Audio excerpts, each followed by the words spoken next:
terima kasih Anda masih bersama kami pemirsa di Indonesia Bicara. Kita sudah tersambung dengan satu narasumber lagi melalui sambungan Skype dengan Dr. Widya Stuti, Kepala Dinas Kesehatan Provinsi DKI Jakarta.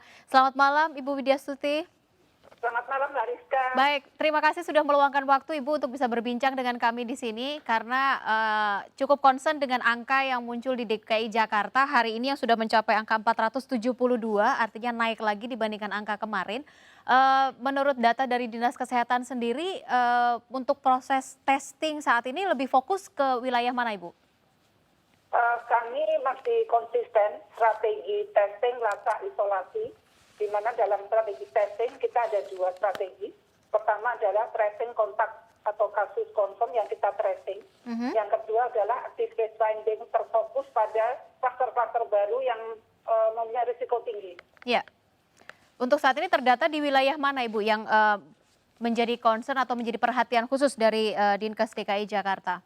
Kalau berbagi sesuai konsep wilayah, Jakarta Pusat. Kenapa Jakarta Pusat? Dengan adanya kluster perkantoran yang sebagian besar ada di Jakarta Pusat, kami lakukan tracing di sana. Berapa tes yang dilakukan setiap harinya Ibu? Untuk harian, kapasitas DKI Jakarta secara total dengan 48 lab di jaring, kami mampu untuk lakukan tes 9.000 per hari. Adapun testing yang kita lakukan, kita berhitung sesuai standar WHO, bahwa ada penilaian standar WHO per minggu. Kapasitas kita per minggu saat ini kami sudah mencapai 4 kali lebih dari target WHO. Target WHO adalah 11.000, kami bisa 44.000. Baik, 44.000. Ya. Ya, dari tingginya angka testing yang sudah dilakukan oleh wilayah DKI Jakarta tidak menutup kemungkinan artinya hasil yang diperoleh untuk kasus positif COVID-19 ini sendiri juga bisa dikatakan semakin tinggi begitu ya Bu ya? Ya, karena saya ulang bahwa WHO mempunyai kriteria target seminggu itu DKI dengan jumlah penduduk 10.600.000 atau katakanlah 11 juta, kami harus minimal sepekan itu minimal 10.645 dengan jumlah penduduk 10.645 tadi. Nah, kami di DKI sepekan ini bisa 42.332, artinya tadi yang saya sampaikan 4 kali dari kapasitas WHO. Kemudian positive rate, ini juga ada indikator. Positive rate itu adalah dalam seminggu kita harapkan positif rate adalah 5%, secara total 5%. DKI Jakarta saat ini persentase kasus positif secara kumulatif sejak Maret sampai dengan sekarang 5,4% kasus positifnya. Sedangkan angka Indonesia 12,6%. Jadi kita melihatnya bukan berdasarkan jumlah penduduk, tapi jumlah yang dites atau jumlah positif dibandingkan jumlah yang dites. Kemudian kami mengingatkan kepada segenap warga DKI Jakarta, pandemi belum selesai, PSBB masih terus berjalan. Nah, karena seminggu ini kita harapkan turun 5%, angka kita persentase kasus positif satu pekan terakhir 6,9%. Angka ini lebih tinggi dari standar WHO yang harusnya 5% tadi. Angka Indonesia tapi masih lebih kecil dibandingkan angka Indonesia yang 14,8%. Jadi kita bukan bicara angka jumlah kasus absolut, Mbak, tapi bagaimana kita mampu melakukan testing dengan cepat untuk melakukan identifikasi, kemudian lacak dan melakukan isolasi secepat mungkin sehingga untuk cepat memutus rantai penularan. Baik, testing yang cepat begitu ya dan juga sesuai dengan target yang sudah diketahui oleh pihak Dinas Kesehatan DKI Jakarta.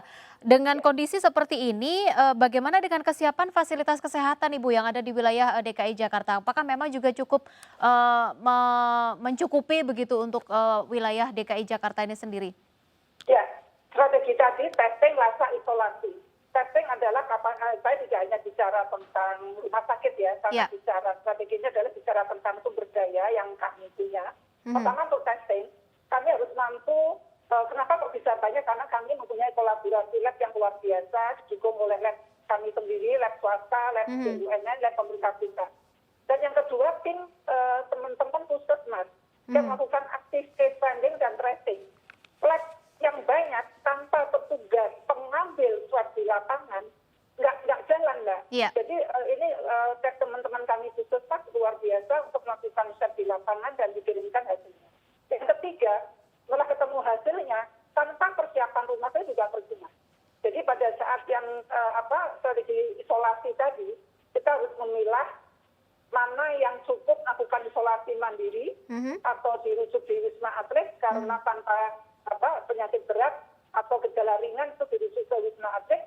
Kalau pasien dengan positif tapi dengan ada komorbid atau penyakit pemberat lainnya atau gejala sedang sampai berat, kami lakukan rujukan ke rumah sakit. Jadi kami menjaga keseimbangan antara kapasitas testing kita, SDM kita, tenaga kesehatan kita dan tenaga penunjang lainnya, dan tentunya kapasitas rumah sakit. Saat ini ada 67 rumah sakit yang mendapatkan SK Menteri Kesehatan dan SK Gubernur terkait dengan penunjukan sebagai rumah sakit untuk merawat COVID. Rumah sakit ini bukan hanya milik pemerintah, tapi juga rumah sakit bermacam-macam ya. Rumah sakit pusat, milik pemerintah pusat, rumah sakit daerah, TNI Polri, dan rumah sakit milik BUMN maupun rumah sakit swasta. Jadi ada 67 rumah sakit dengan kapasitas ruang isolasi dan ruang ICU yang saat ini terpakai sekitar 58%. Baik, selain dari klaster kantor tadi yang memang sudah menjadi target begitu ya dari di Dinas Kesehatan DKI Jakarta. Wilayah mana lagi Ibu yang saat ini menjadi fokus begitu ya untuk Dinkes DKI Jakarta sendiri selain dari klaster perkantoran yang kemungkinan menjadi kecurigaan dari Dinkes DKI Jakarta, klaster mana lagi sebenarnya yang kemungkinan akan muncul begitu di wilayah DKI Jakarta? Ya, dalam data kami, klaster itu tetap terbanyak ada di pemukiman atau di tempat warga, di komunitas. Gitu ya.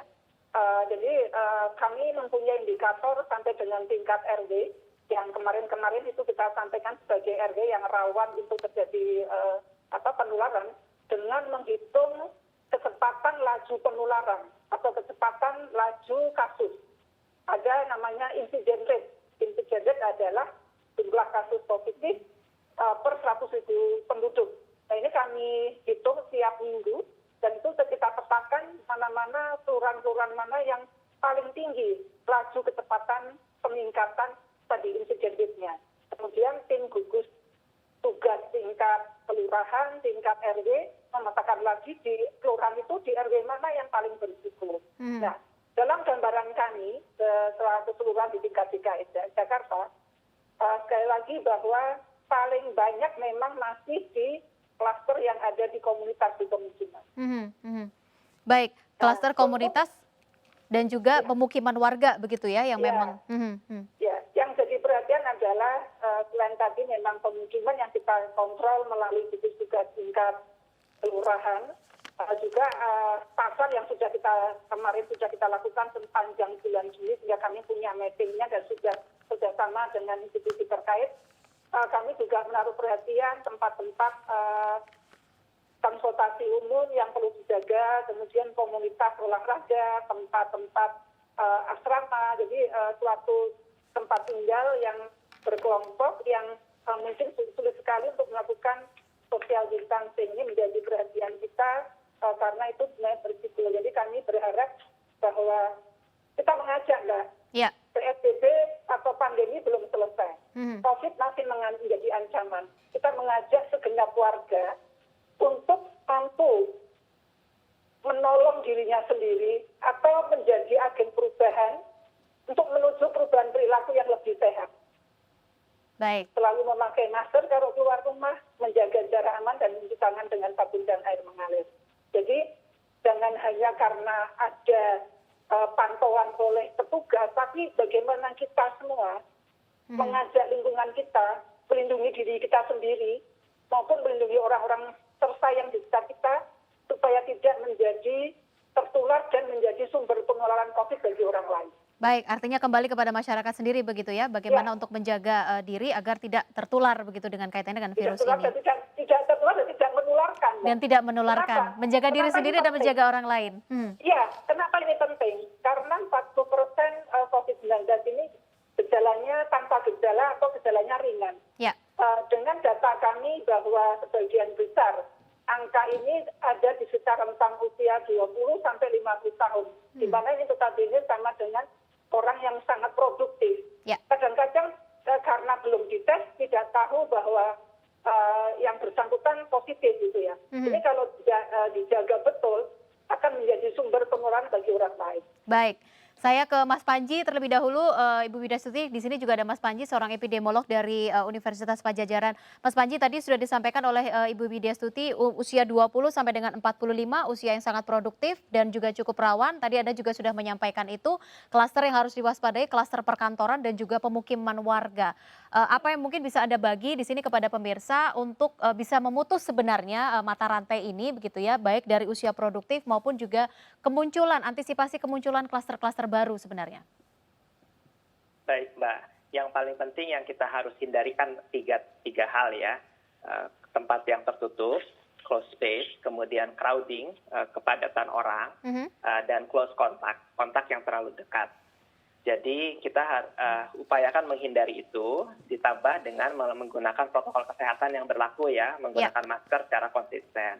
Ini tentunya tidak hanya tanggung jawab orang per orang, tetapi juga institusi per institusi. Jadi kantor-kantor itu mereka harus menegakkan protokol kesehatan dengan baik.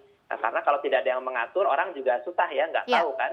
Dia masuk satu tempat ternyata padat, begitu kan, dia tidak tahu. Tapi kalau kita sebisa mungkin, saya pikir, jangan masuk ke tempat tertutup, jangan masuk ke keramaian, dan jangan terlalu berdekatan dengan orang-orang.